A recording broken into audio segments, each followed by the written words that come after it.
welcome everyone to the 10th annual Parodi Lecture in Philosophy and Art. I also wanted to sort of begin by looking back to the beginning of these lectures 10 years ago when we had Arthur Danto here giving the first annual lecture, and just take a minute to remember him, a great philosopher and a great person who had such a colossal influence on philosophy of art that came after him for decades and decades. He's already greatly missed. Since his lecture here, the first annual, we've had some of the biggest names in philosophy of art speak in 4 different venues, but none anywhere near as spectacular as this. And it's such a fantastic occasion to be able to have this 10th Parodi lecture in this amazing new space. I'd like to, again, join Emily in thanking Gonzalo Parodi for this amazing conception that he had of bringing the philosophical, intellectual world and the art worlds together for this kind of event, which has been such a success. I also want to thank Chippy Morales, Tobias Ostrander, Emily Mello, and all the people at the Pérez Art Museum Miami for their fantastic help and all the extra logistical help this year.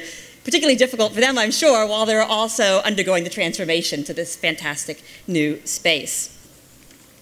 Finally, I'm really particularly honored to do something else special this year, as well as introducing the lecture in this amazing new iconic building, to also introduce now not an academic philosopher, but one of the best known figures in the art world, Carolyn Christov-Bakargiev. We're welcoming her back to Miami. In fact, she was here back in 2004 as curator of the William Kentridge exhibit at Miami Art Central. She was the artistic director of the acclaimed dOCUMENTA 13 from 2008 to 2012, and was named as 2012's most powerful person in the art world in Art Review's Power 100 listings. Previously, she was senior curator of exhibitions at PS1 Contemporary Art Center, a MoMA affiliate in New York, chief curator at the Castello di Rivoli Museum of Contemporary Art in Turin, co-curator of the first Turin Triennial in 2005, and artistic director for the 16th Biennial of Sydney in 2008. She's the author of several books, including Arte Povera, monographs on the works of William Kentridge and Janet Cardiff, the 100 Notes, 100 Thoughts series for dOCUMENTA 13, and the Book of Books. She's also Edith Krieger Distinguished Visiting Professor in the Department of Art Theory and Practice at Northwestern University, Visiting Professor at the Goethe University, Department of Philosophy in Frankfurt, and will be Leverhulme Professor in the United Kingdom for 2014. We're so honored to have her with us today. Please join me in welcoming her here as she presents the 10th Annual Parodi Lecture in Philosophy of Art, the Distracted Exhibition on Enchantment and Composting Archival Shreds. Thank you. That's wonderful, thank you. Thank you. I think we have to, I'm going to move this away because I'm mic'd. Thank you. Thank you very much for that wonderful introduction, all of you, and thank you for coming on a Sunday morning after the magnificent events this week in Miami and many dinners and parties as well. I'd like to join my colleagues in thanking Gonzalo Parodi for supporting this, of course, as well as Tom Collins and the staff of the museum here, including the Emily Mello, who presented me, and Chippy and the others who worked on getting me here, and also the Department of Philosophy and Amy, with whom I've exchanged interesting emails over the last months in preparation of this. And of course, it was a pleasure to see Tobias Ostrander here as chief curator in this wonderful new museum. As everyone before me, I also join in honoring Arthur here. It's a pleasure to follow in his footsteps. And indeed, he did come back to Miami at the time of that William Kentridge exhibition that Rina Carvajal had brought over from the Castello di Rivoli at the time where it was initiated. And I remember fondly chatting with Arthur and William here at lunch and other people from the Department of Philosophy at the time. So, this is 1955.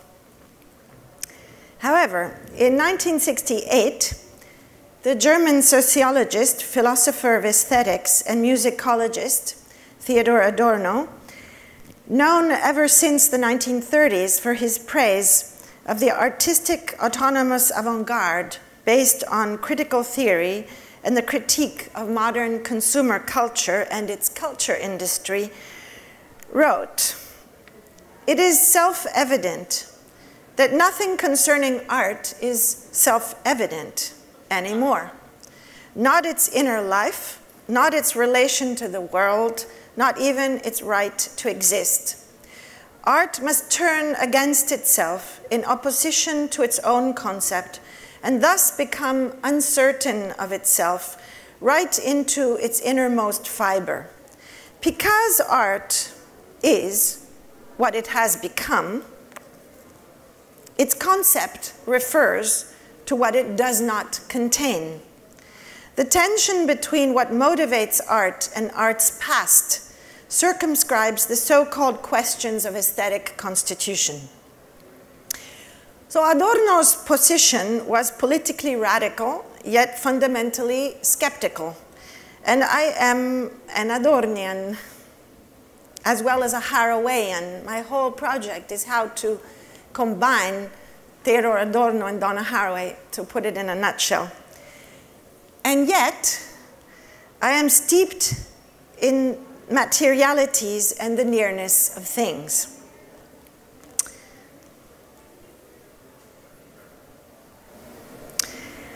Indeed, this morning, I would like to speak about stuff and matter, and why matter matters. Also, but less, about things and what they might be. And I would like to evoke a politics and aesthetics of nearness and worldly interactions, not interactions, intra-actions. Meaning interactions presumes that two things exist that then interact.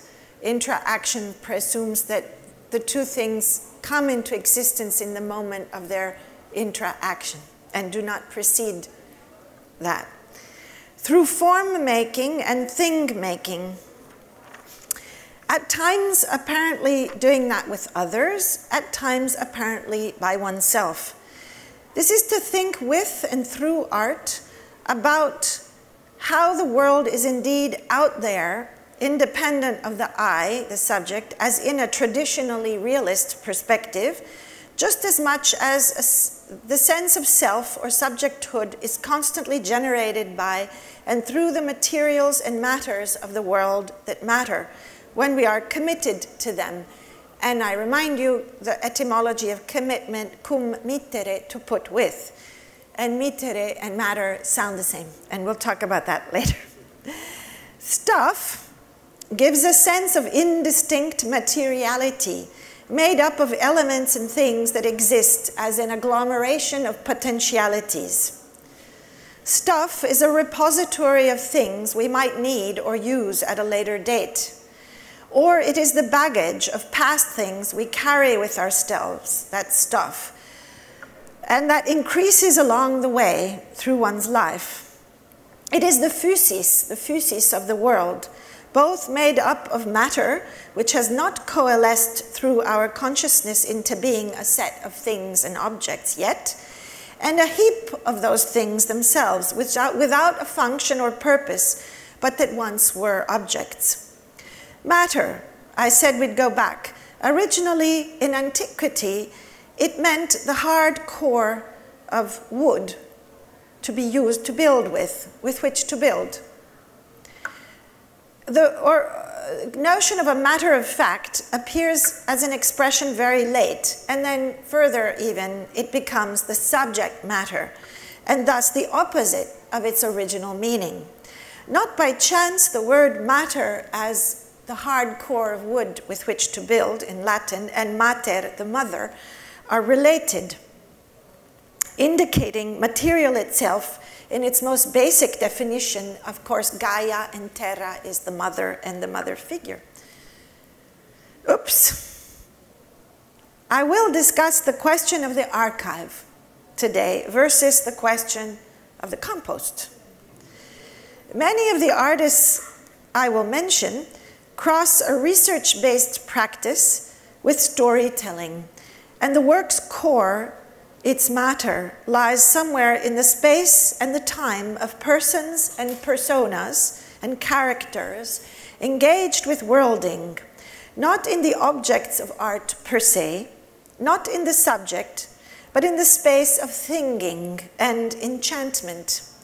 Magic, singing, seeing beyond the surface of things at their agencies, beyond and independently from human thought and culture. And I'm thinking about Alfred Gell's writings around enchantment and materiality, to which they bear witness.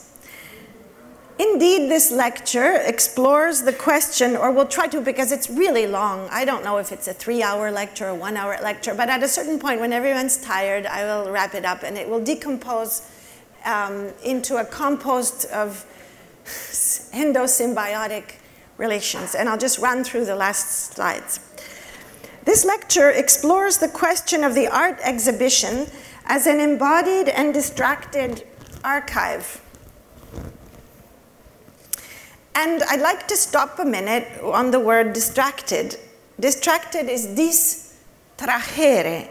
Trahere, to pull, so, or to draw in another direction. So a distracted moment, a distracted exhibition is an exhibition that pulls away from itself, that pulls in many directions outside of itself, that creates that tension, and that also is in the space of distractedness of play and the non-productive space. The no-concept concept of the documenta that I proposed to the world. Now, if I had explained all this before the documenta, it would not have been distracted, so I couldn't. I'd like you to bear in mind this image. And for those of you who don't know what it's trying to represent, it is a Klein bottle, first described in 1882 by the German mathematician Felix Klein. But actually what you're seeing, to be honest, is a two-dimensional flat representation on the screen of the Klein bottle apparently immersed in three-dimensional space.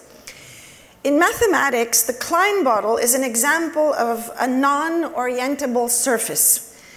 Informally, we might say it is a surface in which notions of left and right cannot be consistently defined, and other related non-orientable objects include the Möbius strip and the real projective plane. Whereas a Möbius strip is a surface with boundary, a Klein bottle has no boundary. For comparison, a sphere is an orientable surface with no boundary. It is a distracted thing, a structure where inside and outside are mutually assuming the position of the other, as an image for a distracted exhibition. Also, it speaks to how to create an interior space, the exhibition, that would create a different exterior, able to create a different exterior which is related to its, as interior to itself. In this 3D Möbius strip, there is indeed a containing outside, a contained inside, and there is an uncontainable, neither of the other two, which always reminds me of Peirce and the three firstness, secondness, and thirdness, the statement, the reaction, and the non-action, or the non-reaction, or the non-non-reaction. In this distracted exhibition, or Klein bottle, I would like to focus, by the way, this is an image of Möbius strip object sculptures by Hannah Rix-Montigue that were located in the building where the section called, when I walk inside, well, I briefly called it The Seed. But it had a longer, more poetic title, which was a quote from an Amar Kanvar text, actually. But in that exhibition section of the Documenta, near where Claire Pentecost works, which we will discuss shortly, are located behind that wall, was this little reference to what I just spoke to you about, also not described at the time, but described after the fact here today with you. For the same reason as above, it would not have been a distracted exhibition had everything been explained at the time. In this distracted exhibition, or Kleinbottle, I would like to focus on how objects function in relation to the experience of witnessing. The artist's witnessing of the world, the viewer's witnessing of the artwork, and even the object's witnessing of the spectacle within which it is caught and entrapped, if one speaks in terms of enchantment and provides a little bit of agency to those things which surround us. A perspective that an anthropologist would see as animism, but I reject because I want to speak from the voice of the enchanted object and not from the outside. Documenta 13 was both an art exhibition, a process, and a state of mind. In it, the notion of archive was viewed with suspicion and pulled towards forms of symbiotic decomposition and recomposition, a cultural quasi-compost. I will look at artworks and projects created for Documenta 13, including those of Mario Garcia Torres, Rossella Biscotti, Pentecost, Michael Rakowitz, Mariana Casillo de Bal, Adrian Villar-Rojas, Dihn, Pierre Huyghe, and others, hopefully, depending on the time we have. I would also like to discuss some of the artworks and materials contained in the so-called brain section of the Documenta 13 that you see here from the outside, which was a dense aggregation of artworks and things in the rotunda of the Friedrichianum, acting in lieu of a concept for the exhibition, albeit a composite one that eschewed any simple or clear reading, as well as any form of digitalization.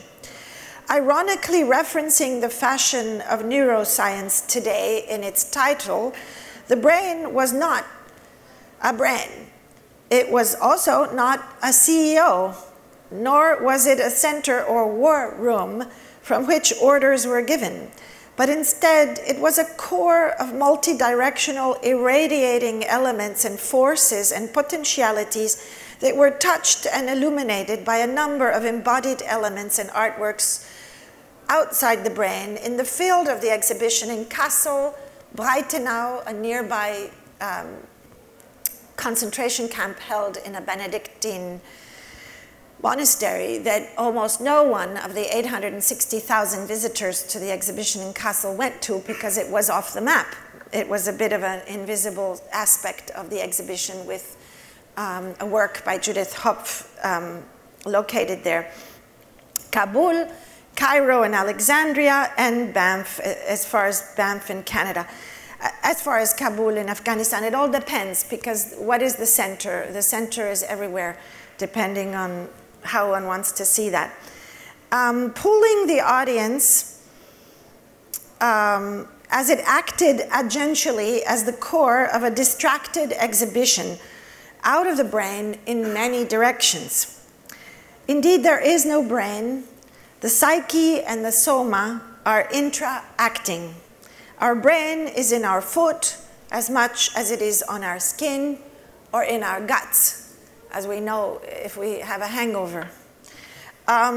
Speaking about feet, this is the moment where, because I'm always interested in the works of young artists, these shoes are part of the artwork of Irene Knizevic, a Serbian young artist who, thinking about the fact of the blurring between our work time and our leisure time, which has occurred during the digitalization of labor, and opposite to the ambitions of Beuys, who spoke about in the late 60s, Ich kenne kein Weekend, I know no weekend, as one of the last moments of the attempt on the part of art to blur the boundary between art and life. We are now in a situation where artists are helping to reconstruct those boundaries. in order to live in a more worldly manner, in order to be in art in a more worldly manner, in order to work in a more worldly manner. So she has these shoes that were made during the Soviet or during the pre-89 period in a factory for workers that various people in the art world wear when they're working. So I only wear them when I'm working. So now I'm working. So I can understand when I'm working and when I'm playing. So back to this. So this is work. And that was a distraction. And I lost myself. Okay, so we're looking at the brain through the glass. By the way, Lawrence Weiner wrote his piece from the inside out on the glass, so that when you're outside of the glass, you could not read it, but when you're inside the brain looking outwards, you could. Again, the question of speaking about enchantment and agency of things without speaking about it as animism is crucial in the way that I think, to not have an anthropological or sociological or ethnographic gaze on that. I discuss these works bearing in mind some ideas put forth by Martin Heidegger, someone that dear Amy thinks about a lot, on what is a thing, by Merleau-Ponty on embodied knowledge, some criticism, however, to all of that by Bruno Latour, some thoughts of Jane Bennett, Elizabeth Gross, Elizabeth Wilson, Vicky Kirby on new materialisms, some ideas behind the work of Isabel Stengers on cosmopolitics, and certainly Lynn Margulis, who unfortunately died also very recently, on biology and evolution, as well as some comments and more recent points made by quantum physicist and feminist science studies philosopher Karen Barad. Behind all this lies for me the enthusiasm, the SF, the speculative fabulation, the science fiction, and the inspiring leaps of imagination that Donna Haraway performs, as well as my own background and ground, as you mentioned, in Arte Povera many years ago.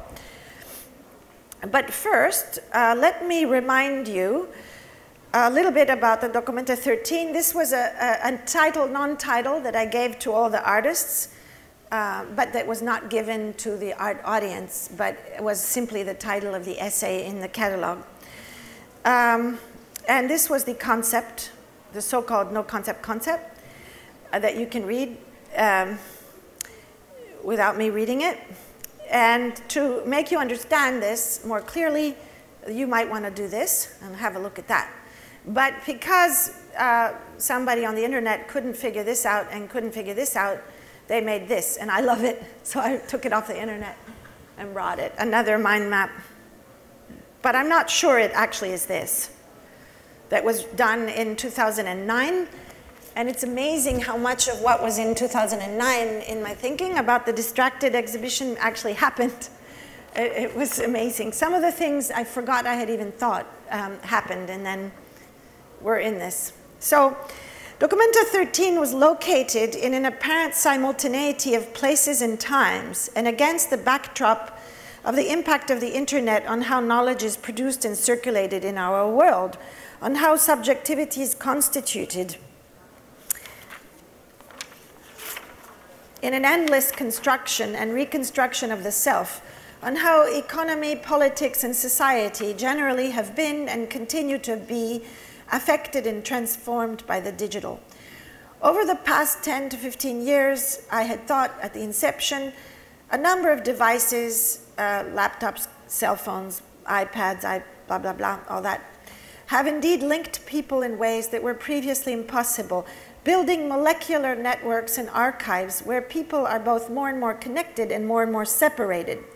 Revolutions take place and governments topple as a consequence of possibilities of smartphone technologies.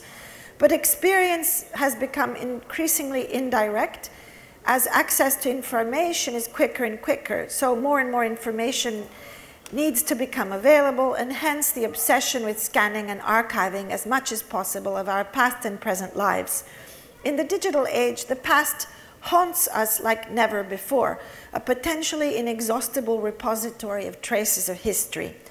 To build these archives of everything, more and more people have been put to work, and more collaboratively, hence the incredible increase, for example, in curatorial schools, in a knowledge-driven economy that functions more and more on the basis of these products of immaterial labor.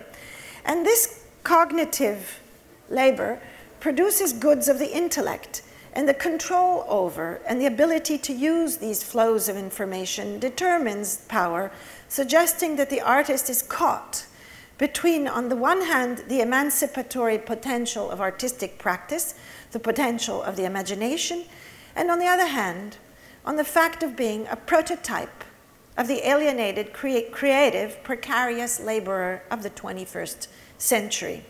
And caught in this aporia, caught in this contradiction, an infinitely close gaze onto the smallest subatomic particles reveals today in quantum physics a place and moment where reality coincides with information, where the mental and the physical, the subject of observation and the observation are mutually engendering themselves and producing entanglements, where people, their thoughts, and the things of the world are interrelated and create each other in a world that is terrestrial and hardly immaterial, while at once redefining our concept of reality, where reality and information coincide in the way that matter matters.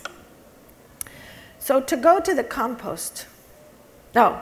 archive, this is not what dOCUMENTA was. An archive is a repository of traces and documents that are no longer useful in the here and now. They are not on the desktop of our computers, nor in the offices we work in. They may potentially be useful in the future, and therefore they are the creation in the present moment of a past for a future moment, when what is put in the archive today becomes a past in the future. Archival materials are classified according to principles and hierarchical decisions, such as the PP principle, the principle of provenance, initiated in the 19th century, and based on the fact that one should not disperse the various items in a group of documents that enter into an archive. The papers of Edith Krieger, the papers of Gonzalo Parodi must stay together, the PP principle, for example. Furthermore, in its original definition, there is a difference between a collection and an archive. A collection is of objects themselves, while an archive is a collection of traces, records, and documents. And an archive must have a system of ordering of it, while a collection not necessarily. But in the digital age, this distinction gets blurry, because the distinction between original and documentation of, or copy, is less clear. So an archive can contain things that are at the same time themselves and documentation of themselves, as in the number 1 out of 5 of the film T by Mario Garcia Torres. Is it the thing, or is it a documentation of the thing, or is it a right to show that thing? Contrary to the classical view of the archive, Michel Foucault in '69 wrote about the fact that what is important in the archive is not, we're talking 69, a year after 68, May 68. He's argued that what is important in the archive is not the contents of the archive, but the underlying structures of organization of the archive, which allows for certain things to be included in it and others to be kept out. For example, for me, a whole history of feminism may be excluded from an archive in a patriarchal system.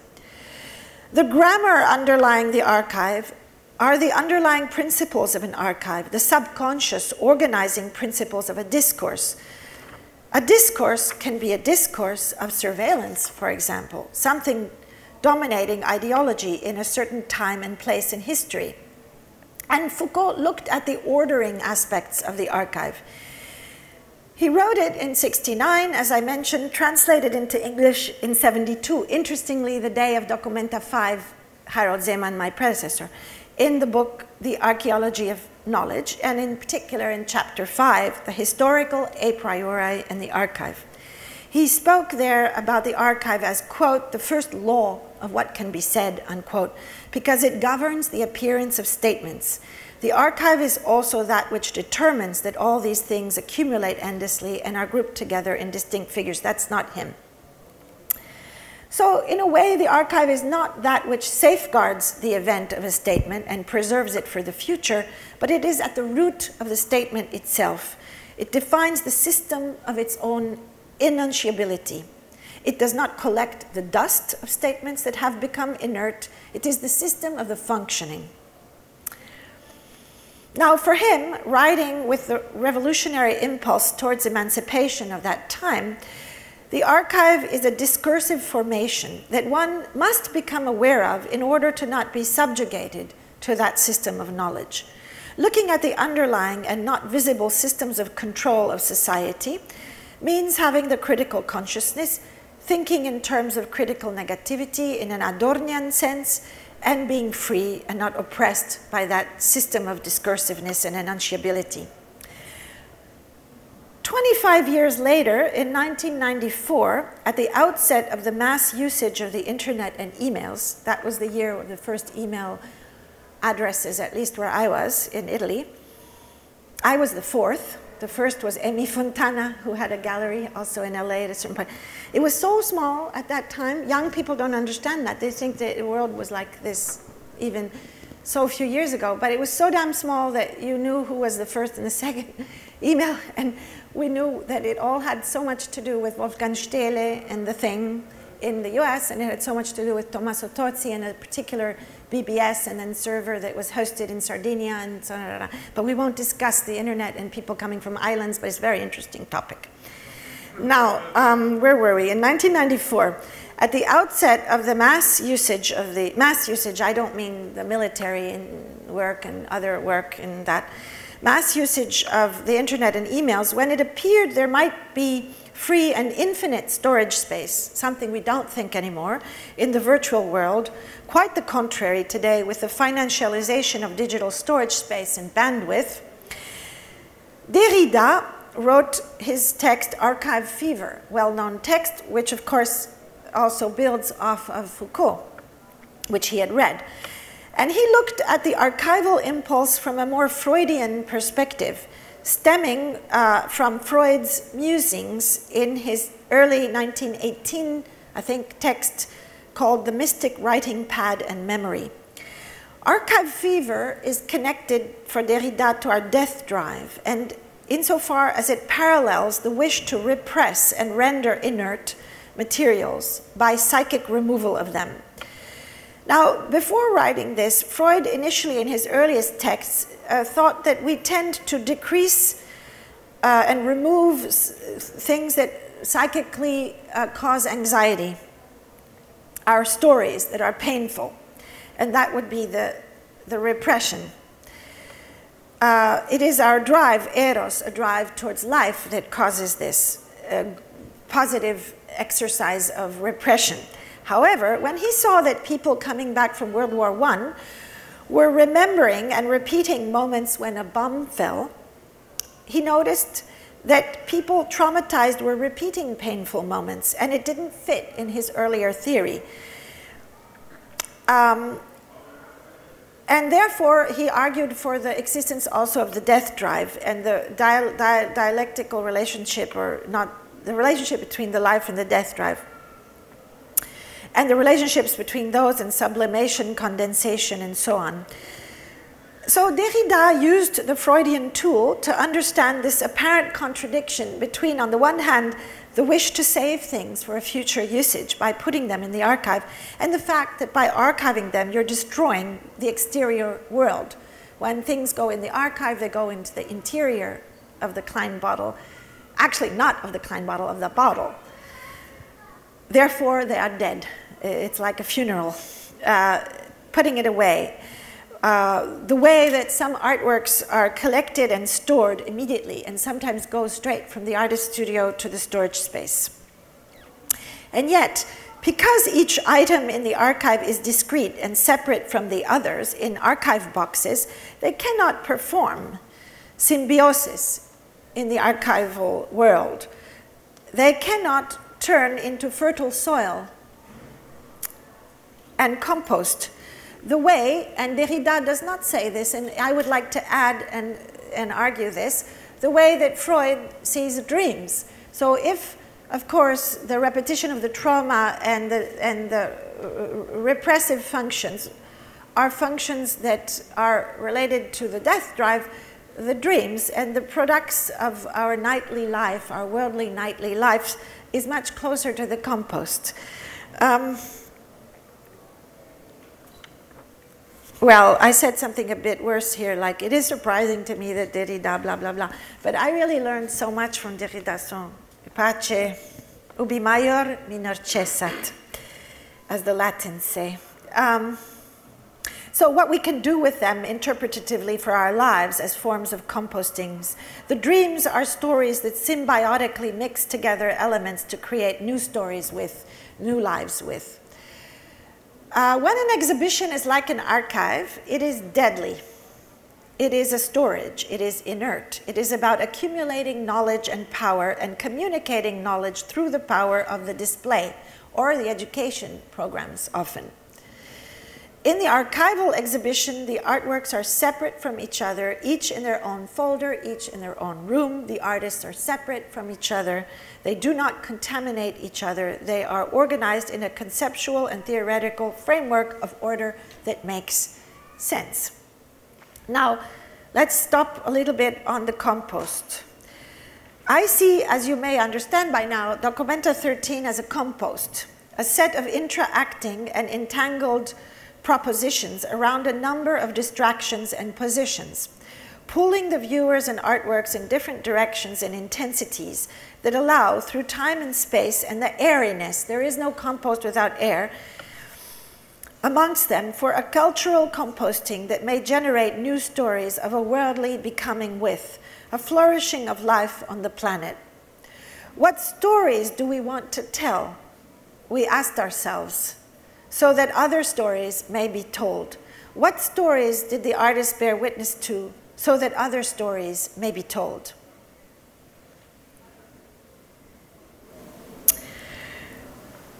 How are we doing with time? Because I'm barely at the beginning of all this. We started so damn late. Well, I'm thinking about,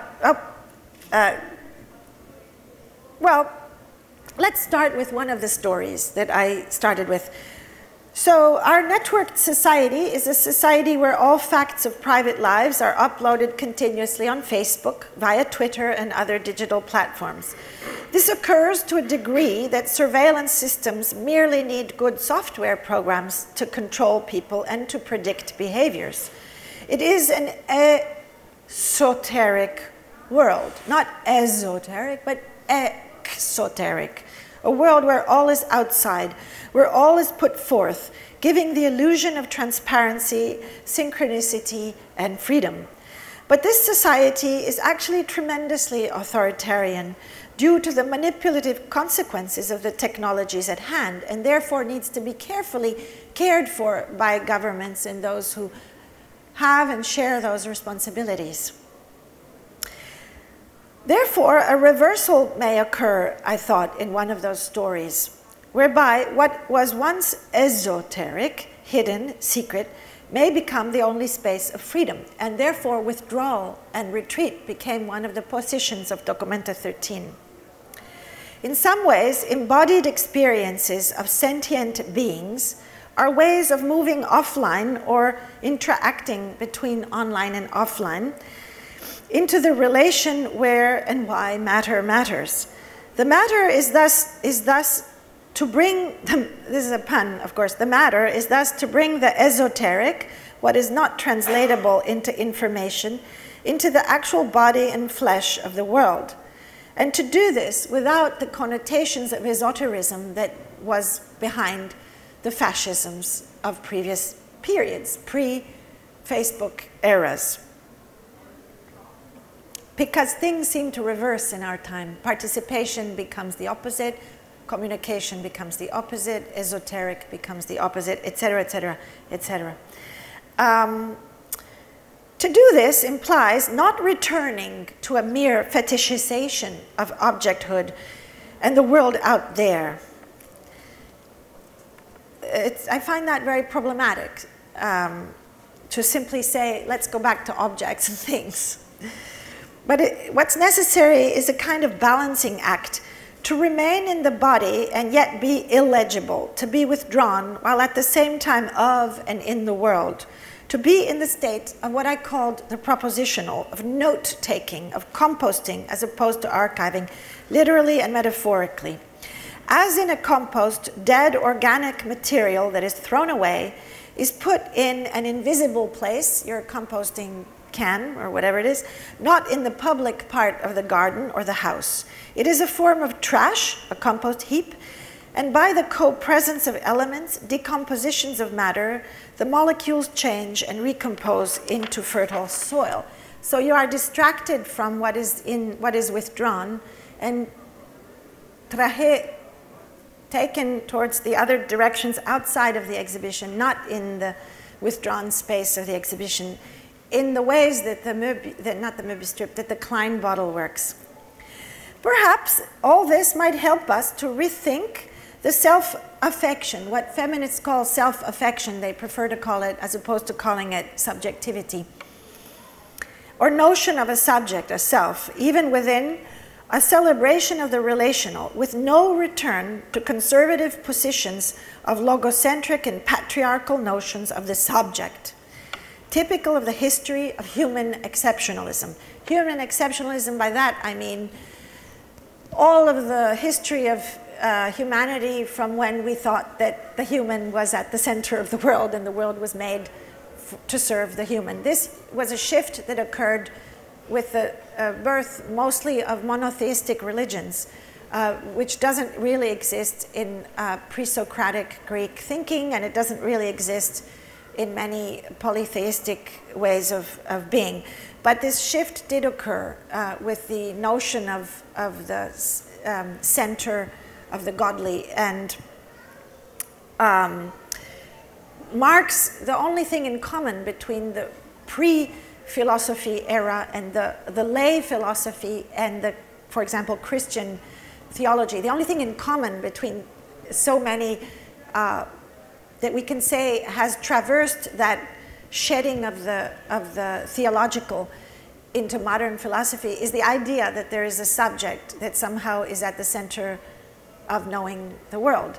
And because we cannot know how the bee thinks or how the ant thinks, we just have to not think that way, because that would be a presumption of this subject projecting our own subjectivity onto the bee or the ant. I think that's a really easy way out of the problem. As a feminist, I disagree with that, because there were so many men who said the same thing when they were discussing whether women had a soul, una anima, which was a big debate for centuries and centuries. Some men were saying, well, we cannot discuss whether the woman has a soul because we cannot know how the woman thinks, and so we can't. So, and mute point.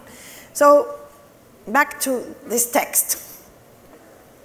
I think of, so that's to define human exceptionalism, which is again one of the paradoxes of dOCUMENTA, because art is one of the most human activities, what we define as art. And yet it is in the sphere of art that so much thinking around leaving human exceptionalism is occurring today. It's one of those incredible ways that art is in and out of itself, somehow, to go back to the Adorno question at the beginning. So I think of skin, of porous skin. I think of Gaia. I think of dust and compost, of earth and clay and water, of provisional molding and form making through touching. And we will talk about touching if we get to it, the page about touching. I think about craft and ceramics and stone carving and doing what? Doing that with the agency of materials, something that artists have always known. You are never acting on the materials. You are always in a dance with the agency of the materials. In the way that Michel Serres speaks of objects as quasi-objects, is the man playing with the ball throwing the ball, or is the ball pulling the player? Or is there a balance between these two? Indeed, it is both true. I think of the articulation of the planes of selfhood and relationality as an endless process of transformations, condensation, solve et dissolve. In a recent email, just to be a little distracted here, in a recent email, a young artist and student of mine called Andrew Yang, I hope we'll hear about him in a few years, wrote to me, I quote, "As for the question of form, Carolyn, there is no specific form I'm thinking about, but rather trying to think about how it can be a unifying concept for the multifarious form things I am interested in, from ecological webs to tiny crystals, imagined shapes in others' minds to string figures on my fingers, and, dot, dot, dot." And a Donna Haraway quote is useful in this regard, and I think sums up the spirit nicely. Quote, "Form, like nature, is one of the most complicated words in the English language. Form is about shape, number, figure, beauty, making, ritual, image, order, cause, relationship, kind, conduct, and character. To have good form describes a way of doing something that is at once about ethics, techniques, and practice." She wrote that in Crystals, Fields, and Fabrics in 2004. So I stop a moment on the word compost, which appears around the 14th century. And in the already very early on indicates a mixture of leaves, manure, for fertilizing land. It comes from the Latin composita. And componere is to put together, as in composite. To compose is cum ponere, to put with. And it is, for us, organic matter that has decomposed and recycled as a soil amendment or fertilizer. It's used often in organic farmings and in people's houses and back for their own gardening. And at the simplest level, you need to make a heap of organic matter, and you need to wait for the materials to break down into humus, earth, after some weeks or months. But of course, anyone who does composting knows that it is also a form making that's based on the balance between nitrogen and carbon-based elements. The carbon-based ones are the brown ones, and the nitrogen ones are the green leafy ones. But of course, we know that these materials are all, in a way, carbon-based, also flesh in our bodies. But it is in the balance of that and the air and the humidity that allows for worms and fungi and bacteria to break up the material. Aerobic bacteria manage the chemical process by converting the input, these materials, into heat, carbon dioxide, and ammonium. And it is the ammonium that is further converted by bacteria into plant-nourishing nitrates and nitrates through this process. So you have to have this very delicate and proper mixture. It's very easy, but it must be cared for, of water, oxygen, carbon, and nitrogen. So it brings me to some bacteria and small organisms, cells like the prokaryote cells, and the boundary between what is a self and what is not a self, depending on or what is a thing and what is not a thing, depending not on whether I see it as a thing, which is still the Heideggerian proposition, even when he says it's thinging, it's pouring and it's holding, but whether that entity has a sense of self and it relates to the environment around itself. So it appears today that a number of thinkers, both in philosophy and in science studies and cultural studies, are looking at the materiality of the world with renewed Spinozian interest, as if a swing were taking place away from constructivism, which says the world is there because I think it is there, towards realism. This is the simple story of what's going on. The world is there independently of me. I don't agree with that simple reading of what's going on now, the shift towards object-based philosophy, or called speculative realism. I actually feel that feminist new materialisms and this object-based philosophy are being lumped into the same thing.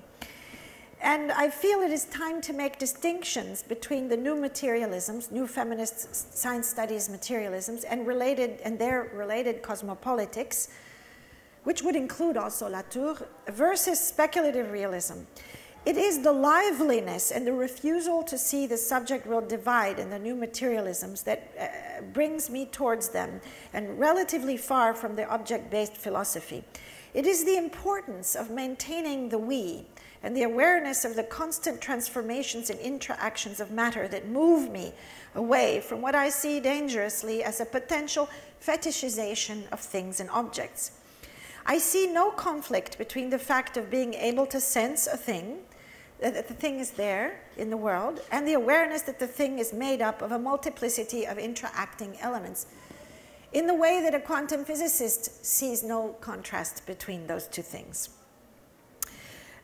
Western thought has been for too long structured by a series of gendered dichotomies, such as nature, culture, mind, body, male, female, object, subject, rational, emotional, human, non-human, fact, fiction.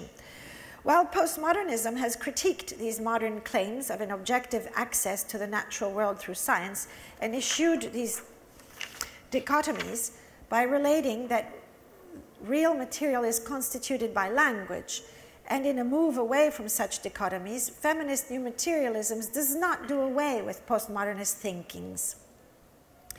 They suggest that language and culture do not entirely contain materiality and the real, but nor that culture and matter are isolated in separate domains. In fact, in her book, Psychosomatic, Feminism and the Neurological Body, published in 2004, Elizabeth Wilson, a very wonderful thinker in your country, she's in the West Coast, argues that psychic and somatic forces are co-constitutive. And she goes to Freud's earlier work, pre-psychoanalytical work, when he's doing medical work on the neurological system of a fish, to do that. She argues that biology and psychology are co-implicated in evolution, and it goes against the entrenched mind-body dualism as she looks again at the biological relations with the psyche through those early writings on the lamprey fish. And in When Species Meet, Donna Haraway argues that there are always only nature cultures.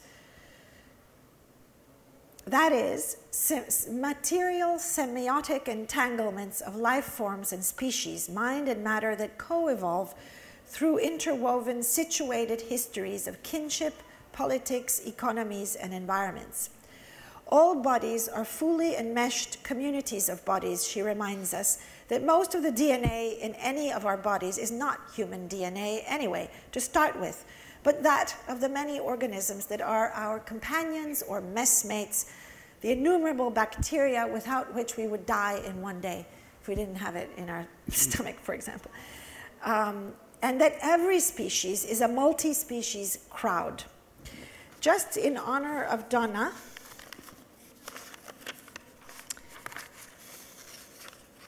because it's always nice to hear another voice. Thank you for the table. I just remind you of her words.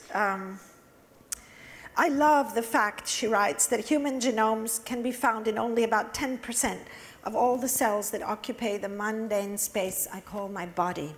The other 90% of the cells are filled with the genomes of bacteria, fungi, protists, and such, some of which play in a symphony necessary to my being alive at all, and some of which are hitching a ride and doing the rest of us no harm. I am vastly outnumbered by my tiny companions. Better put, I become an adult human being in company with these tiny messmates. To be one is always to become with many. Some of these personal microscopic biota are dangerous to me, to the me who is writing this sentence. They are held in check for now by the measures of the coordinated symphony of all the other human cells and not that make the conscious me possible. I love that when I die, all these benign and dangerous symbionts will take over and use whatever is left of my body, if only for a while, since we are necessary to one another in real time. We've got to get to some art here. Allora.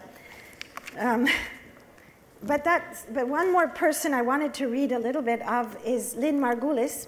Her definition of evolution is very important, I think, to contemporary thinking, because it's completely out of the Darwin versus non-creationism debate.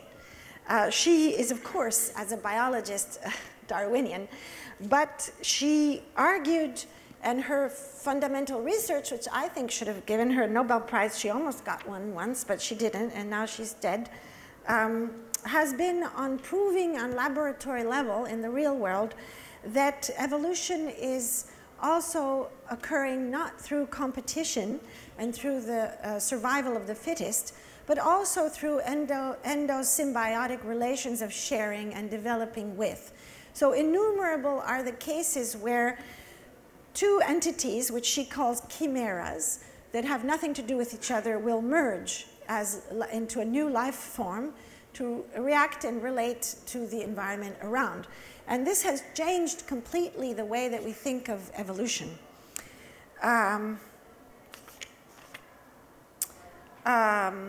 What is the source, she writes, of evolutionary novelty? Contrary to the insistence of neo-Darwinist animal scientists, the accumulation of random mutation in genes is neither the only source of evolutionary novelty, nor is it the major source.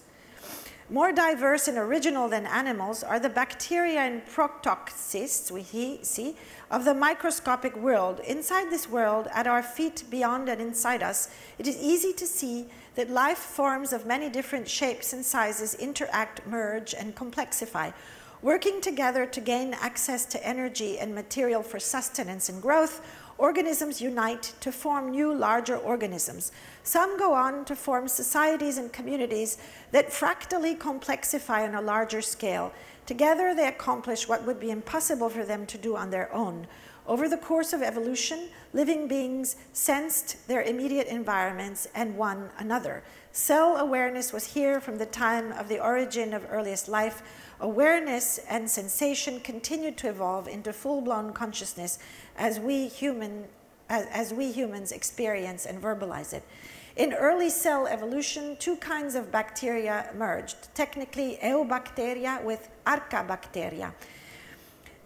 This fusion formed more complex amoeba-like swimming cells, protocysts. Together, as a permanent merger, this ancient chimera in the mid-Proterozoic eon, which is 1.2 million years ago, became the earliest nucleated cell. So here we go. That's thanks to Lynn. I also believe that referencing one's sources and quoting them is really nice to do it. It's nice. So back to documenta and art. This is Jeffrey Farmer's piece for the documenta in the Neue Galerie. Another close-up vision of it. A bit of composting and storytelling going on here. He received as a gift an archive, which was a complete collection of Life magazine from its inception to the end of it, or whenever. And it was a very wonderful gift, and he didn't know what to do with it, and it was clearly a kind of archival material. And he cut it up and drew the whole history of the 20th century through his own composting of the shreds and materials. Actually, if you shred paper, the compost in your kitchen will come out quicker and better. So there are hidden references to composting, in this work that many of you who visited the Documenta 13 may remember, as well as it creates a disobedient and yet situated history of the 20th century, which is completely fictional and storytelling because it's Jeffrey Farmer's situated perspective on it, and yet so much part of everybody's memories of many things. The arrival of the Kodak and Stamatic, the arrival of color, many things go on in this piece. So ultimately, let's stay a bit here. While there may appear to be some connections between object-based philosophy, also called speculative realism, and feminist theory around materialism today, I'm not sure how to use the first, but I do understand the latter. And I suspect the first lies in the tradition of philosophy, basically, and in the tradition of the diatribe that I mentioned between constructivism and realism, by adopting what is fundamentally a renewed realist perspective. As Quentin Messayou, whom, however, I brought after finitude, suggests, when he criticizes correlationism, they criticize all thinking, post-Kant thinking from the perspective of the subject all the way down to relational thinking as the problem of correlationism. And he, in their contentions with post-Kantian subjectivism and philosophy generally, all the way down to Deleuze and Derrida. So I see it problematic as there seems to be a rejection of the we in favor of an it. So if they solve the problem by rejecting the we in favor of the it, as opposed to rejecting the we in favor of the I don't see that as a solution to anything. It's just a substitution of one quite autonomous entity into another, and it's actually a quite dangerous substitution.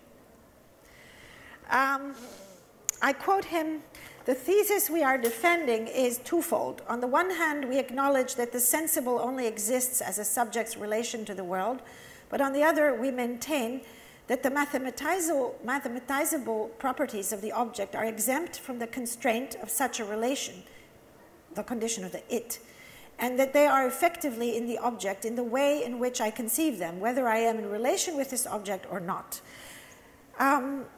He goes against Heidegger's rejection of science, therefore. Heidegger was saying the thing is not the thing that science tells us, that objective thing, but the thing is a holding vessel, is a pouring vessel, it is a thinging. I am into the world through my being in time and in engaging. It is the phenomenological perspective which then becomes Merleau-Ponty and so on.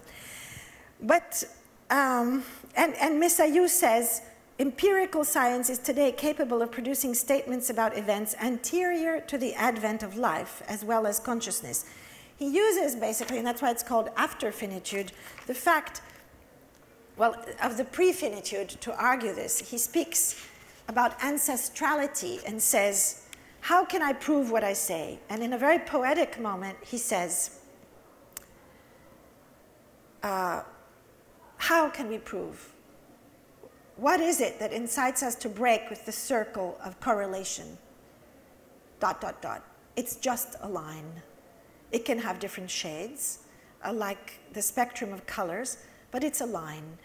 The date of the origin of the universe, 13.5 billion years ago. The date of the accretion of the earth, 4.5 billion years ago. The date of the origin of life on earth, 3.5 billion years ago. The date of the origin of humankind, almost habilis, 2 million years ago. Empirical science and so on, what I just told you. This, from the perspective of quantum, is ridiculous. It's not like that. It doesn't work that way. And anyone who knows the problems and issues of science right now, as Latour actually does, clearly understands that we cannot see a line. There is no line. And time doesn't work like that. And matter doesn't work like that. Otherwise, we can't shoot a photon from one island to another in the Canary Islands, as Anton Zellinger did it. We cannot entangle photons. We cannot even conceive of string theory or multiple universes as Niels Bohr's thinks and so on. So we got to get to Kernberad. But we're going to skip this and go we're going to skip this because it's like a diatribe going on, but look at some things. These are vases by the artist Antoni Comella, who is from Barcelona and died, and his estate lent these. They were in the so-called brain of the Documenta, and he had been invited many times to the Documenta by Werner Haftmann, but Arnold Bode, at the last minute, never did it, because he said it's design and it's not art. And I don't care You know, to me, this question of what is art and not art doesn't make any sense, because art is always what it no longer was. It's always like that. I mean, as an Adornian, I have to think that way, or there's no Duchamp bicycle wheel, as you can. So we just stop on a little bit of art and things, and skip a little. Skip Merleau-Ponty, and look at Kumela. And also we can skip over the fact that I would like to go back to Heidegger, because I do think that although he had an obsession with the eye and the subject, it was a different historical moment and period, and he did argue for the thinging, which is a process of knowing and becoming, which I want to recover. And so I will but skip over the quotes from him about the jug, because we have read it, or if we haven't, we will. You can Google Heidegger and the jug and the thing, and it was a wonderful lecture that he gave in the Bayerischen Akademie of Schönste Kunst. It's very interesting that that lecture on what is a thing was given not in a philosophy department, but in an art department. And he doesn't refer to art, whereas he refers to art in other lectures. And it was in Munich in 1950. But we'll skip it. And but he makes a lot of very interesting arguments about nearness in that, and the fact that we believe with technology that we can compress time and become near to things. So it was the beginning of what we are now really at the highest moment of with our immediate emails and so on. He wrote, man out the longest distances, puts the longest distances behind him in the shortest time. He puts the greatest distances behind himself and thus puts everything before himself at the shortest range. Yet this frantic abolition of all distances brings no nearness. What is nearness if it fails to come about despite the reduction of the longest distances to the shortest intervals? What is nearness if it is repelled by the restless abolition of distances? What is happening here when, as a result of the abolition of great distances, everything is equally far and equally near? What is this uniformity in which everything is neither far nor near, as it were, without distance? It's so interesting to read that again today. So I'm just going to show you a picture about something that he did not do. The problem with that essay, in my view, feminist view, aesthetics, is that he brings in the potter only to liquidate the potter. He says, of course, a jug is made by a potter, but who cares? That's not the point. And we don't really care if it has an outside and a bottom. The point is that it's holding the liquid and that it's pouring. And this liquidating of the potter, of the touching moment that made the jug, is extremely interesting to me, because it is in the touching, it is in the skin that the whole question of why matter matters, and the going beyond the mind-body divide occurs. So I would like to talk about clay and dust and materials and touching. And Karen Barad wrote an essay on touching, and she spoke about the fact that in classical physics, touching is actually not touching, because electrons move back from each other. So there is actually a resistance, and when you are in an object, if there was no resistance, your hand would go right through it. So touching is actually the impossibility of touching in classical physics. She does not deny that, but she goes beyond that, where she says that quantum is a queer theory of touching, because it is both resistance and not resistance. It is shot through with alterity. And of course, we could go back to the double slit experiment, which is at the basics of quantum, to show that a particle, that matter or anything is both wave and particle at the same time, which of course allows us to think that resistance is both penetration and resistance at the same time. And I think her essay on touching the inhuman that therefore I am, which came out last autumn, 2011, so but it refers to Derrida text, l'animal que donc je suis. So to go back in this jumping of texts to now, I would argue that this text on touching is one of the most important texts in this story of texts. And in fact, she talks about when two hands touch, how close are they? What is the measure of closeness? That has nothing to do with touching. There. What is the measure of closeness? Which disciplinary knowledge formations, political parties, religious and cultural traditions, infectious disease authorities, immigration officials, and policymakers do not have a stake in, if not a measured answer to this question? When touch is at issue, nearly everyone's hair stands on end. I can barely touch on, she likes to play words with games like I do, and she was also one of the authors that I commissioned one of the 100 notes to for the Documenta. I can barely touch on even a few aspects of touch here, at most offering the barest suggestion of what it might mean to approach, to dare to come in contact with this infinite finitude. So if Quentin Meillassoux is about after finitude, hers is about this infinite finitude.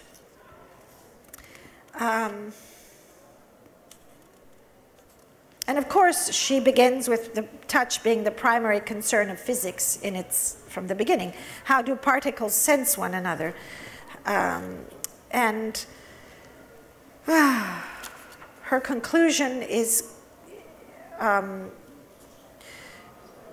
to, of course, she goes back to pre-Socratic Greek thought, but she also denies the fact that there are particles in a void. There is no void, pace Democritus. And she speaks about indeterminacy. She speaks about the trouble in quantum around every corner. According to quantum field theory, trouble inhabits us and we inhabit it.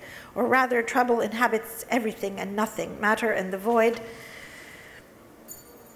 And she concludes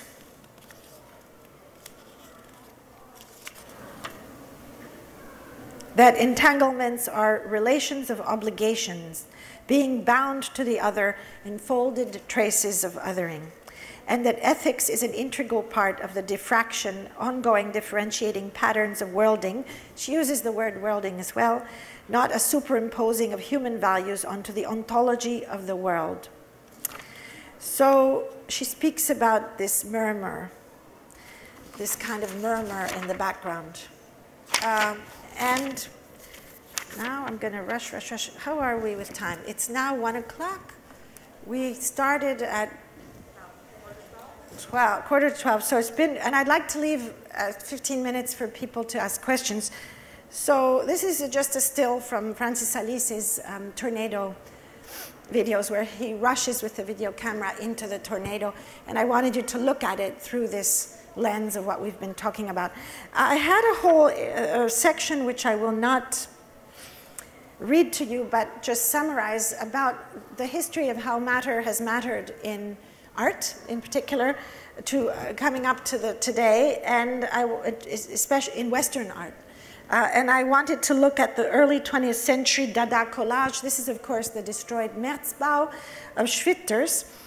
And I was thinking about the notion of the collage in early 20th century, which was connected with, of course, World War I and the bombings and the destruction and the trauma, but also a form of anti-production of art reality, breaking down the Fordism and the production of standardized goods through using trash and collaging things together, recombining parts. It was also a reaction against the archival impulse that was going on in governments with the development of police archives and so on in the early 20th century, the photographic archives of the early 20th century.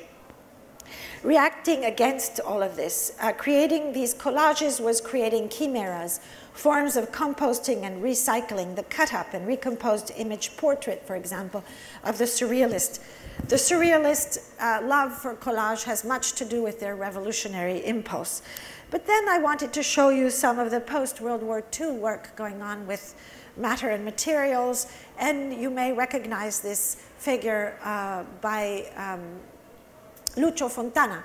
I saw one at the art fair in one of the booths, the Gmurzinska booth, a very beautiful ceramic, which is the early work of Fontana. This post-mature work of Fontana, buchi, holes in the canvas and stones, glass positioned on it, and the famous slash. This is Burri, a lesser known but very important artist in post-war thinking that influenced Tapies, although Tapies is more well known, but actually Burri, also for personal reasons, he just kept all his work and it's a mess.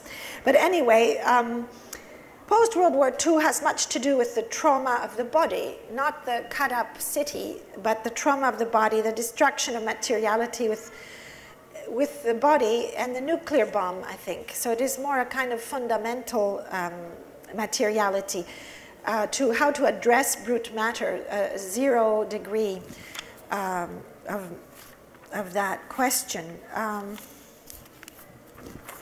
Now you know why I needed a table. With his used sacks. And of course, plastic works with plastic. Bringing the plastic through burning back to its being simply oil of the world. You know, carbon trees that were covered with earth and there was not enough air. So instead of turning into compost and humus, it turned into oil and fossil fuels. If there hadn't been this one mistake in the history of the normal evolution of the planet on a geological level, we wouldn't even have oil or any carbon fossil fuel for that matter. It only happened once in the history of the planet.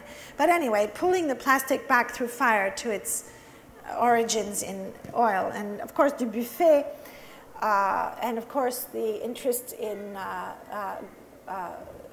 also, I'm just going through some Dubuffet, Gutai, that's now resurgent interest also with collectors and museums, Shiraga's work, Shimamoto's incredible 1950 work, which relates to the Burri and the Fontana work, although they didn't know each other. Of course, being Japanese, it even more clearly has to do with the question of the trauma of the atomic destruction that occurred in Japan. So I was going to talk about all that stuff. Then the late 60s, Arte Povera, but before Arte Povera we have Piero Manzoni shitting and putting his shit in cans, reacting in a very different way from how Andy Warhol did, but in a very interesting way to the consumer culture, you know, the Campbell soup and the Manzoni can of shit are two opposite ways of dealing with it. And Manzoni's has something to do with the embodied and a kind of ironic reversal of one's own bodily productions, as opposed to the repetition of the problem, which is the Warhol way of dealing with that problem. Cunelli's Horses in the late 60s. These are years in which people are reading John Dewey. They're reading it again now. Dewey is back in fashion, as is Whitehead and many other interesting things that have to do with why matter matters and experience and patterning and the processes. So people were reading that. Cunelli's is showing real horses in a garage renovated into being a gallery, and he brought it back to being a garage, but not for cars, for horses. That's the simple story of it. He would hate that if he heard me describe it that way. But another Cunelli's piece with earth, Pistoletto's Venus of the Rags, Marisa Merz, clay works. Oiticica, a lesser-known piece from '69. It's called Bringing the Earth Back to the Earth. The Spiral Jetty. We were going to discuss all of this, and Pascali's cubic meter of earth. Beuys's connection of the social sculpture with the environmental sculpture. This is why Beuys is so important, because at the time there was this debate between Warhol and Beuys, you know, what is more important and so on. It was a Europe-America question. But I think for me, Beuys, in the way that he prefigures relational art and with the notion of the social sculpture, is very important for today. But mostly he does that never forgetting why matter matters. And there was no social sculpture without the environmental sculpture. So this connectivity makes it a very important process. That was him in the Documenta, by the way, in '72, Zeman's Documenta, the Office for Direct Democracy. So that was that. And then I was going to talk about today. So I'm just going to put this away, not read anything, and just run through. This is a composting process. I'm now shredding the lecture and turning it into a compost. So Claire Pentecost who did one of the notebooks, and these are her notes for her work, which was in the Documenta. I showed you it behind this wall when we looked at Hannah Tex-Monrig. She ended up working with the bioagricultural department of the University of Kassel to make earth, and she lived in Kassel for a long time.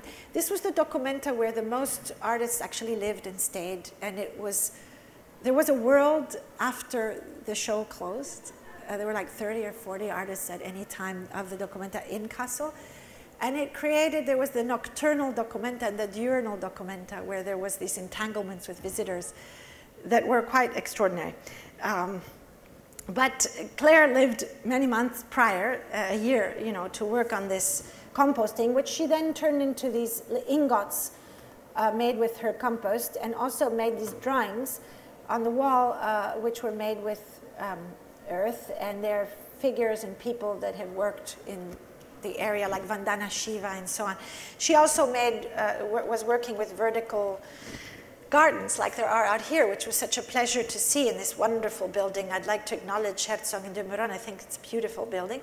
Vertical gardens are used in places of a dense environment, urban environment, to grow food, to show that it's possible to merge the urban and the non-urban, as is the tendency in large cities around the world, and will be more so the tendency as the 21st century develops.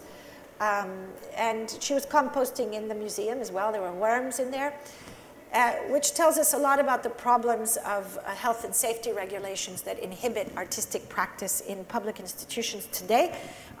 It is impossible to show many of the works of artists in our museums.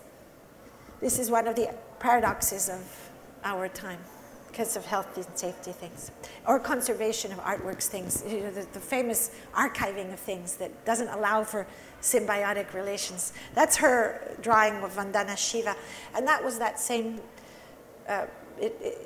object growing vegetables and food during the same time. I was going to talk to you about Adrian Villar-Rojas, and this is his most recent piece at the Serpentine, where he brought animals are trying to escape inside the space of art, and there are these unfired clay. This is one, actually. I said animals, but it actually ends up being one for all of them. The elephant trying to go into the museum, and there was a whole, I wrote all about this. You can read it in the art forum of this month, I think. And this was the piece in Kassel. It was kind of post-catastrophic dark ecology version of the world, a cinematic unfired clay elements positioned in different locations along a promenade, which happened to be the Henschel Gardens. Henschel was the man who built all the bombs for the Nazis, by the way. Also, I didn't tell anything in the Documenta, almost. There's some things told, but not the keys that would not allow for certain distractions, that would close the process of knowing. This, for me, was an important picture to show you. Few people know that Adrian grew up in Rosario, Argentina, which is the city of Lucio Fontana, full circle. And Lucio Fontana's father made these cemetery tombs. He had the biggest company in the late 1800s and early 20th century. And Adrian took me to this cemetery to see it. He was from Genova, so it's based on the cemetery called Staglieno Cemetery in Genova. And if you look at this, and the colors and the hues, and the passages in the cemetery in Rosario, and then go back to the Documenta installation, you really understand what's going on in the background and how artists compost things, and how that is actually the making of things with things, as opposed to the separating of things. It's the profanations, as Agamben would say. It is in the possibility of profanating that the world occurs. Speaking of profanations, this is the drawing that is the beginning of the Documenta piece of Adrian. It is, of course, an example of teenage desire, teenage pleasure, adolescence, boyish culture. She's spitting the sperm after having performed a blowjob on the young man. But this also melancholy scene of a world that is already gone. I mean, the ice caps are already melting. You can't change that. And yet, somehow within this broth, this primal matrix and broth, this heated universe, comes a worldly flourishing. Of course, I mean, it might have humans and it might not, but that's another question. I wouldn't say it's a detail, but it's another question if you look at it from the perspective of a biologist. So here you have this worldliness in his piece. This is the brick farm in Rosario where he's now working. It's a real brick farm where they've been making bricks for a long time. And he started to mirror the objects and things that he put in Castle. So it's distracted again. It's taken, trahere, in another direction. So I'm showing you some of the distractions of this exhibition now that are being performed by artists themselves during the documenta, at times after the documenta. During would be the case of Mario Garcia Torres. So these were slides about, I'm not going to explain the Gonzales, but the brain. I want to show you the brain for a second, just the brain. Then I'm going to show you everything that relates to the brain and the way that it got composted and distracted. So here is the brain. Pennone with the Lawrence Wiener, you can read from the inside out in the middle of the middle of the middle of the middle, which of course is everywhere. Morandi. Behind the Morandi bottles that Morandi painted and then became the paintings of the painted bottles. His books, Chardin, the puppet. You don't know what the puppet is. Lee Miller photographs, Man Ray's Object of Destruction, which of course has the eye that is Lee Miller's eye, and objects that belong to Hitler, and Eva Braun's destroyed objects during the Lebanese Civil War, with behind it the pellet knife of Etel Adnan. Judith Hopf masks built with the shapes of iPod casings and iPad casings. In the background, Randy Vatana's Bonpon photographs and Wu Gyang Huong, a Viet Cong artist who died recently. Ahmed Bassioni's video uploaded to YouTube a few days before he died in Tahrir Square. No, yes. Scatenando, how do you say, declenching, how do you say, déclencher, causing the fall of Mubarak. So the death of an artist in Tahrir Square shifted the whole thing. And 2 days later, 3 days later, Mubarak resigned. Bactrian princesses, 2000 BC, size of iPods, no glue. They're like chess pieces. When you install them, the hair is one piece. There are only 80 in the world known, 80. 4 in the Met, some in the Louvre, a couple at LACMA, some in private collections. Coming from Central Asia, Afghanistan, Turkmenistan, the Comela, other stuff. I can't speak about everything. Youssef Assefi, Sam Durant's marble, Metzger. Konrad Zuse made the Zuse 1, the first hardware computer, not the software, inventing the concept. The man who makes elements to catch humidity in the desert, the driest area in Latin America. Anyway, many things, the brain. So this was the brain. Judith Barry's interpretation of the brain. Some of the Bactrian princesses close up. Okay, now I'm going to do it again with no comments, maybe, hopefully.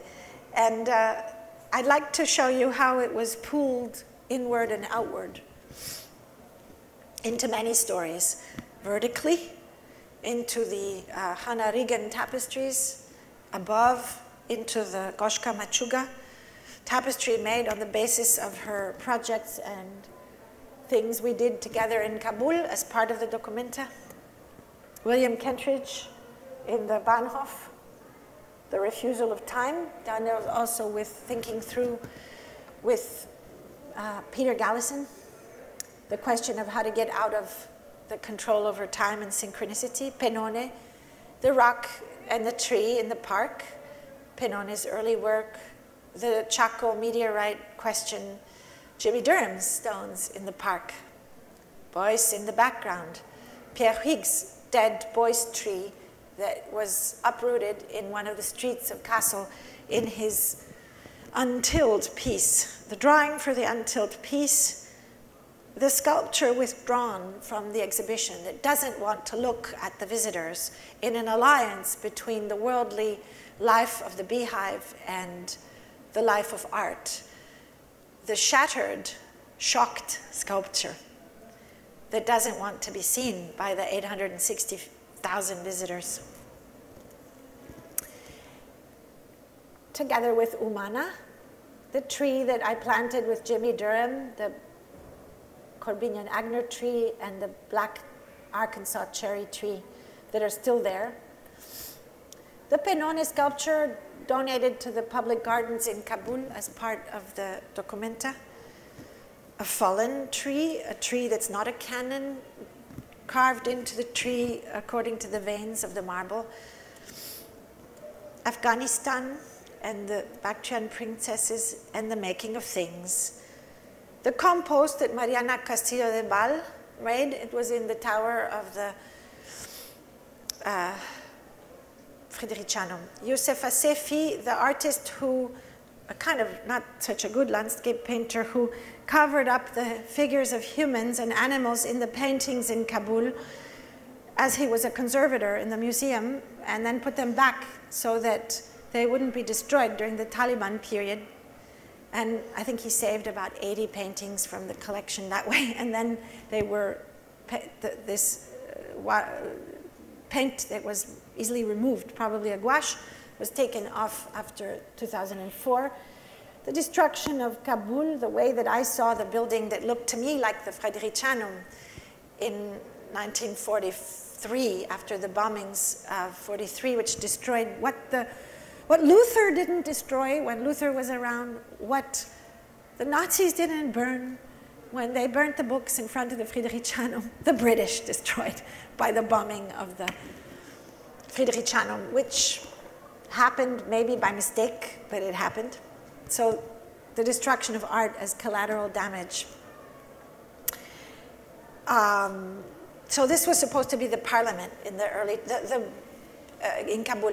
The Bamyan Buddha site after the destruction of the Bamyan Buddhas, the way I saw it, the way my predecessors saw it previously, when the Buddhas were there, talking about the destruction of the Bamyan Buddha with Francis Alice hanging on what's left over from a Soviet tank holder or something like that, not tank, something cannon holder. And on the side there you see in his usual pose with a checkered shirt, Mario Garcia Torres, and other artists. Michael Tausig was there doing workshops and things with us. That's the whole gang, we're out there. Boetti there, Boetti. The way we found the one hotel when we found it with bars, a miracle that it was not destroyed during the civil wars and the period. What we saw in Kassel, what you saw in Kassel from all of this. But what you saw what you did in the one hotel if you were in Kabul. It was we had tea together. That's Chus Martinez seen from behind. Artist Natasha Zarhagian, we did workshops and tea, the film Tea that came out of his work in Kabul, where the landscape of Afghanistan looks like the landscape of Mexico. He did not want to show it in Kassel. It was withdrawn from Kassel except for one screening as a film in the evening. It was withheld, one of those things of invisibility. But it was shown every day in Kabul during the time of the documenta. And 30,000 people in Kabul saw the documenta. But the global art world could not because they couldn't get the visas, which was such a wonderful relief. Many things. I can't even begin to tell you. The underground sculpture made by Horst Hochheisel on the place where the Ashrot fountain was destroyed by the Nazis, and Etel Adnan, Lebanon, in here, this is Etel with one of her little paintings, the room out in the Neue Galerie of her paintings. Judith Hopf, I mentioned earlier, and the bomb ponds. The bomb pond and Dihn Kuli's work in the Aue Park, the relationship with that. Judith Hopf, the women that were repressed for being bad girls, pregnant girls, disobedient girls, not criminals, in the late 50s, and put away in Breitenau, in the place where the concentration camp was. In the late 50s, they opened a reformatory for girls to clean the city up so that Kassel would be modern and orderly and be welcoming for the art crowd, more or less. I mean, it's not a direct relationship, but it's an indirect relationship with social control. There you have it, the beautiful, idyllic Breitenau outside Kassel, where so much pain occurred on the body of the architecture itself. Judith Hopp's piece that was withdrawn from the visitors, so you didn't see it, but you could have seen it. It was written in small print on a tag in the brain that those masks referred to Breitenau. So if you did take a taxi and go to Breitenau, you would have seen it.